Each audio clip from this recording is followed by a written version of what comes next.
Sir, Kunal कामरानं ज्या पद्धतीनं उपमुख्यमंत्री एकनाथ शिंदेच्या बाबतीत जे काव्य केलेलं आहे, त्या काव्याकडे कसं बघताय की शिवसैनिकांचा स्टुडिओ सुद्धा आता फोडलेला आहे? कुणाल कामरांनी जे काय गाणं बनवलं आणि जे काय टिंगल टावळे करण्याचा प्रयत्न केला, एक या राज्याचे माजी मुख्यमंत्री आणि आत्ताचे उपमुख्यमंत्री, आणि त्यांना नाहक चुकीच्या पद्धतीने जे काय गाणं बनवलं किंवा जे काय वक्तव्य केलं त्यावर आम्ही जाहीर त्याचा निषेध करतो आणि तो ज्या प्रमाणे वागला आहे त्याप्रमाणे आमचे शिवसैनिक त्याला उत्तर देतील.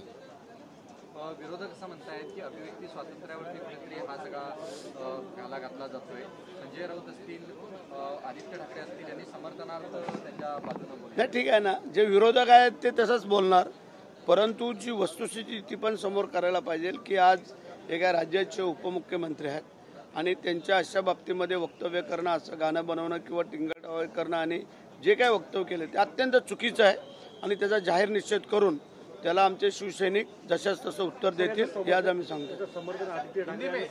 नाही, ठीक आहे ना, आदित्य ठाकरे आणि ते आमचे विरोधकच आहेत बोलल्यानंतर ते त्यांचंच समर्थन करणार आणि म्हणून त्यांचाही आम्ही जाहीर निषेध.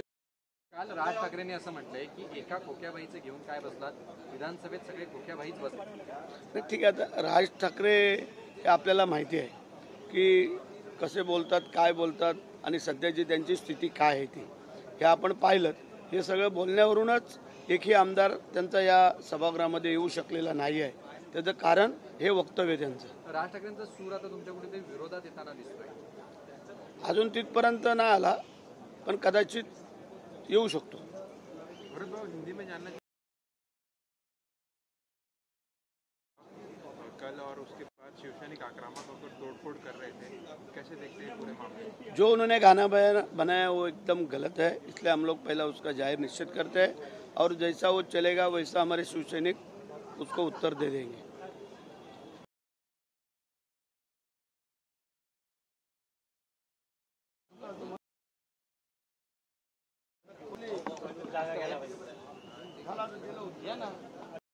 सर